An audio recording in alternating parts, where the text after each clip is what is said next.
বংশৰ যুঁজ নিজৰ মাজতে চলিছে যুঁজবাকৰ নিজৰ মাজতে কাজিয়া লাগি প্ৰকৃততে শত্ৰুক জানো চল দিয়া নাই এইবাৰ শ্ৰীমন্ত শংকৰ সংঘ ত্যাগ কৰিলে 17টা আহোম পৰিয়ালে শংকৰ সংঘ ত্যাগ কৰি দীক্ষিত হ'ল ফুৰালুং পৰম্পৰাত শংকৰদেৱ সংঘ আৰু টাইপাৰ মাজৰ সংঘাতৰ বিষয়ে আপুনি নিশ্চয় অৱগত শংকৰদেৱ সংঘৰ সংবিধান জ্বলোৱাক কেন্দ্ৰ কৰি টাইপাৰ বিৰুদ্ধে থানাই থানাই গোচৰ তৰিছিল শংকৰদেৱ সংঘই তাৰ মাজতে ভাইৰেল হৈছে এগৰাকী মহিলাৰ বিশেষ মন্তব্য যে অসমীয়া জাতিটোৰ কাৰণে আমি জিকিলো কিন্তু তেওঁ এতিয়া শংকৰদেৱক জ্বলাইছে আমাক নাই জ্বলোৱা আমাৰ সংবিধান নাই জ্বলোৱা আমি চুকাফাৰ শাসনৰ পিছত একত্ৰিত কৰি থৈ যোৱা বিভিন্ন কাৰণত খেলিমেলি হৈ যোৱা জাতিটো কোনে একত্ৰিত কৰিলে চুকাফাই কৰি যোৱাৰ পিছত খেলিমেলি হৈ গ'ল মানৰ আক্ৰমণ হ'ল অন্য কিবা হ'ল তেনেকৈ খেলিমেলি হ'ল তাৰপিছত শংকৰদেৱেহে একত্ৰিত কৰিলে শৰাঘাটৰ ৰণত আমি কাৰ কাৰণে জিকিলো শংকৰদেৱে একত্ৰিত কৰি থৈ যোৱা অসমীয়া জাতিটোৰ কাৰণে আমি জিকিলো দুখিত আমাক উচিত তদন্ত লাগে যি বেয়া কাম কৰিছে তেওঁৰ শাস্তি হওক আমি অনুষ্ঠানটোৰ নাম নকওঁ ব্যক্তি বিশেষৰ নাম কৈছোঁ যিজনে জ্বলাইছে তেওঁ আমাক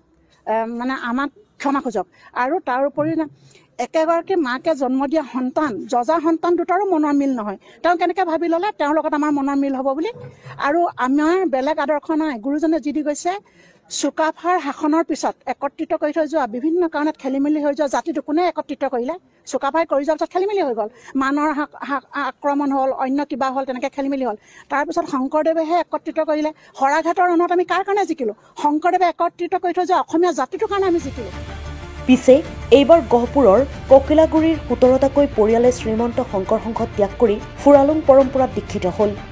শ্ৰীমন্ত শংকৰদেৱ সংঘ আৰু আহোম সম্প্ৰদায়ৰ জাতীয় সংগঠনৰ মাজত সংঘাতৰ মাজতে গহপুৰৰ ককিলাগুৰিৰ 6টাকৈ পৰিয়াল শংকৰ সংঘ ত্যাগ কৰি ফুৰালুং পৰম্পৰা আঁকোৱালি লোৱাৰ বাবে আবেদন প্ৰদান কৰে ইয়াৰ পিছতে লখিমপুৰ জিলাৰ ধলপুৰৰ যোৰহতীয়া চাও চেংৰেন নামৰ টাই উপাসনাস্থলীত ফুৰালুং পৰম্পৰাত দীক্ষিত হয় গহপুৰৰ ককিলাগুৰিৰ 17টা পৰিয়াল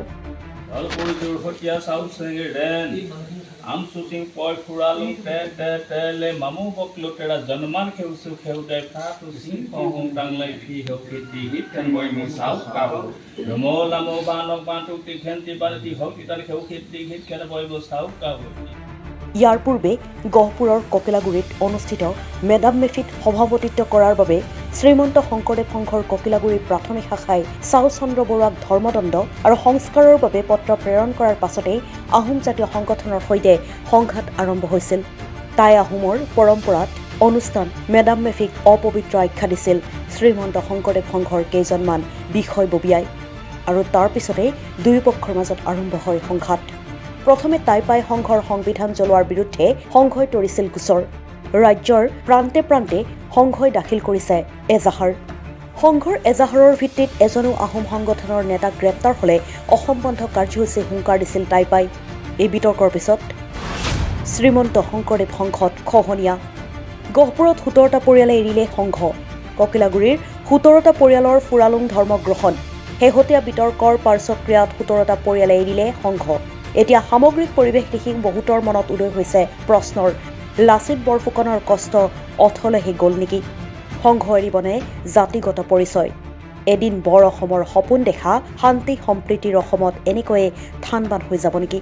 ভুল শুদ্ধৰ বিচাৰৰ ভাৰ আপোনাৰ ওপৰত